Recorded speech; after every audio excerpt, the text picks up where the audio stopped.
وسامعین ذوی الاحترام، السلام علیکم ورحمۃ اللہ وبرکاتہ۔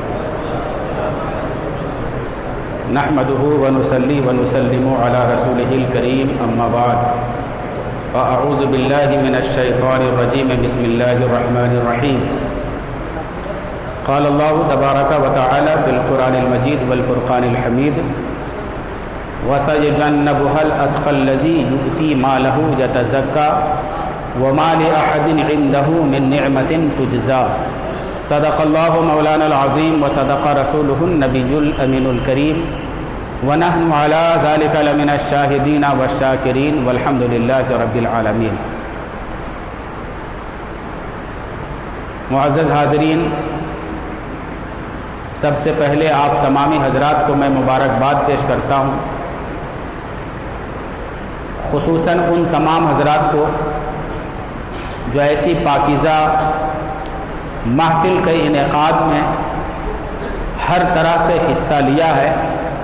اللہ تبارک و تعالیٰ کی بارگاہ میں دعا ہے کہ مولا تعالیٰ ہم سب کی حاضری کو قبول فرمائے اور ہمارے سروں سے، ہمارے گھروں سے تمام بلاؤں کو، مصیبتوں کو رفع دفع فرمائے۔ خطبہ مسنونہ کے بعد جس آیت مقدسہ کی تلاوت کرنے کا شرف حاصل کیا، تھوڑی دیر اس کی روشنی میں کچھ باتیں عرض کرنے کی سعادت حاصل کروں۔ اس سے قبل آئیے ہم اور آپ سب سے پہلے عقیدت و محبت کے ساتھ گنبد خضرا میں آرام فرمانے والے آقا، لمبے لمبے ہاتھوں سے بھیک دینے والے داتا، سیاح لامکاں وسیلہ بے کساں نبی غیب داں، شفیع المذنبین رحمت للعالمین کی بارگاہ بے کس پناہ میں ہدیہ درود پاک پیش فرمائے۔ اللہم صلی علی سیدنا و شفیعنا حبیبنا مولانا محمد بارک وسلم، صلو علیہ صلاۃ و سلام علیک یا رسول اللہ صلی اللہ تعالی علیہ وسلم۔ آج میری تقریر کا عنوان حضرت ابو بکر صدیق رضی اللہ تعالی عنہ کے مراتب اور ان کے فضائل، ان کے مناقب کو بیان کرنا ہے، مگر چونکہ وقت محدود ہے اس لیے خاص باتیں میں آپ کے گوش گزار کرنے کی سعادت حاصل کروں گا۔ امام عشق و محبت، مجدد دین و ملت، اعلیٰ حضرت امام احمد رضا خان فاضل بریلوی رحمۃ اللہ تعالی علیہ ارشاد فرماتے ہیں، نعمتیں بانٹتا جس سمت وہ ذیشان گیا، نعمتیں بانٹتا جس سمت وہ ذیشان گیا، ساتھ ہی منشی رحمت کا قلمدان گیا، اور انہیں جانا انہیں مانا نہ رکھا غیر سے کام، انہیں جانا انہیں مانا نہ رکھا غیر سے کام، للہ الحمد میں دنیا سے مسلمان گیا۔ جاننا اور ہے، ماننا اور ہے۔ جانا تو ابو جہل نے بھی تھا، جانا تو ابو لہب نے بھی تھا، جانا تو عتبہ نے بھی تھا، جانا تو شیبہ نے بھی تھا، کفار و مشرکین نے بھی جانا تھا، مگر مانا ہر ایک نے نہیں، مانا جو سب سے پہلے مصطفیٰ کی ذات کو،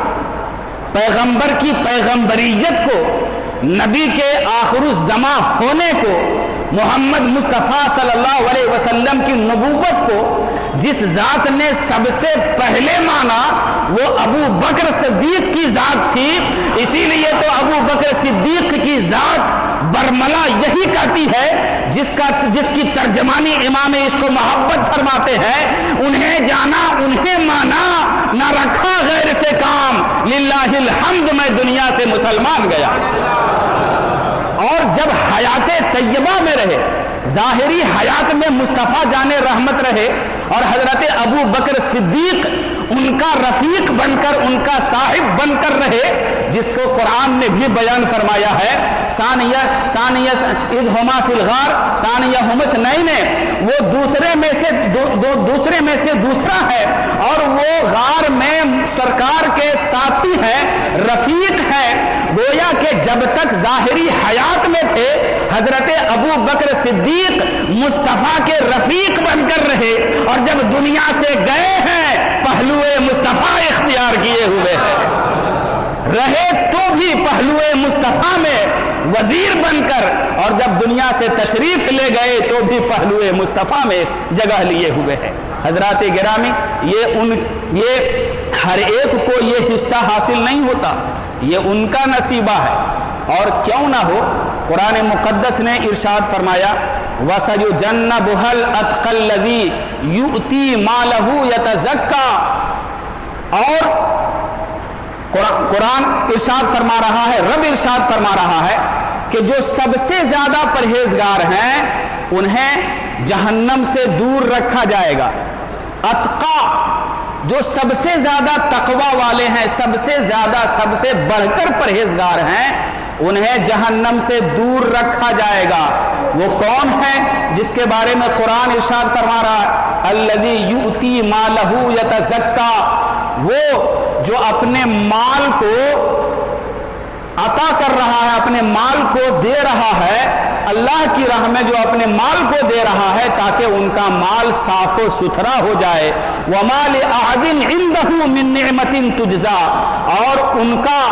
اور ان کا کسی پر کوئی احسان نہیں ہے جس کا بدلہ دیا جائے۔ اگر احسان ہے إِلَّا ابْتِغَاءَ وَجْهِ رَبِّهِ الْأَعْلَىٰ، ان کا یہ سب عمل اللہ رب العزت کی رضا کے لیے ہے۔ وَلَسَوْفَ يَرْضَىٰ، اور اس کے اس عمل سے عنقریب اس کا رب اس سے راضی ہو جائے گا۔ تو قرآن کیا کہہ رہا ہے؟ یہ آیت کریمہ کا پس منظر سمجھیے، شان نزول کو جانیے۔ موقع یہ تھا کہ حضرت ابو بکر صدیق رضی اللہ تعالیٰ عنہ کے پاس اللہ تبارک و تعالیٰ نے مال کی کثرت عطا فرمائی تھی، اور اتنی دولت تھی حضرت ابو بکر صدیق رضی اللہ تعالیٰ عنہ کو اللہ نے اتنا نوازا تھا کہ ان کی دولت کے بارے میں خود میرے مصطفیٰ جان رحمت صلی اللہ تعالیٰ علیہ وسلم ارشاد فرماتے ہیں کہ مجھے سب سے زیادہ جس کی دولت نے نفع پہنچایا وہ حضرت ابو بکر صدیق کی دولت ہے، جس سے سب سے زیادہ مجھے نفع پہنچایا۔ تو ان کی دولت کا یہ عالم تھا۔ تو ایک مرتبہ حضرت ابو بکر صدیق رضی اللہ تعالیٰ عنہ تشریف لے جا رہے تھے، کوچے سے گزر رہے تھے کہ اچانک ایک مکان سے، ایک گھر سے احد احد کی آواز آ رہی تھی۔ احد احد کی آواز جب حضرت ابو بکر صدیق کے کانوں سے ٹکراتی ہے، گونجتی ہے وہ آواز، اور ان کے کانوں سے سماعت سے ٹکراتی ہے، تو وہ قریب ہو کر دیکھتے ہیں، جاتے ہیں کہ یہ آواز کون لگا رہا ہے، احد احد کا نعرہ کون بلند کر رہا ہے۔ کیا دیکھتے ہیں کہ ایک کالا حبشی غلام ہے، ایک کالا حبشی غلام ہے جس کا مالک امیہ اسے ریتیلی زمین پر ننگا بدن لٹا کر، میخوں کے ذریعے، کیل کے ذریعے سے ہاتھوں کو باندھ کر، بدن جسم ننگا کر کے ریتیلی زمین پر لٹائے ہوئے ہے اور کانٹوں کی چھڑی سے مار رہا ہے۔ اللہ اکبر، ذرا تصور کیجئے وہ کون کالا حبشی غلام تھا؟ وہ کون تھا؟ وہ حضرت بلال رضی اللہ تعالیٰ عنہ تھے۔ حضرت بلال رضی اللہ تعالیٰ عنہ وہ امیہ کا غلام، امیہ کے غلام بن کر رہ رہے تھے، اور جب امیہ کو پتہ چلا کہ یہ محمد صلی اللہ تعالیٰ علیہ وسلم پر ایمان لا چکا ہے، ایک خدا کا نعرہ لگاتا ہے، خدائے وحدہ لا شریک پر ایمان لا چکا ہے، تو اس ایمان سے ہٹانے کے لیے، ایمان کے نور کو بجھانے کے لیے، شمع ایمان کو گل کرنے کے لیے طرح طرح کی اذیتیں پہنچا رہا ہے، طرح طرح کی تکلیفیں دے رہا ہے۔ حضرت ابو بکر صدیق رضی اللہ تعالیٰ عنہ کی آنکھوں میں آنسو آ جاتے ہیں، اور کیا دیکھتے ہیں کہ احد احد کا نعرہ لگا رہا ہے اور کانٹوں کی چھڑی سے مارا جا رہا ہے، تکلیف دی جا رہی ہے، ستایا جا رہا ہے۔ جب امیہ مار کر چلا گیا، کہا تم اپنے عمل سے باز آ جاؤ اور محمد کا گن گانا بند کر دو، احد احد کا نعرہ لگانا بند کر دو۔ تو بلال کی روح اور بلال کی محبت آواز دے رہی تھی، بلال کی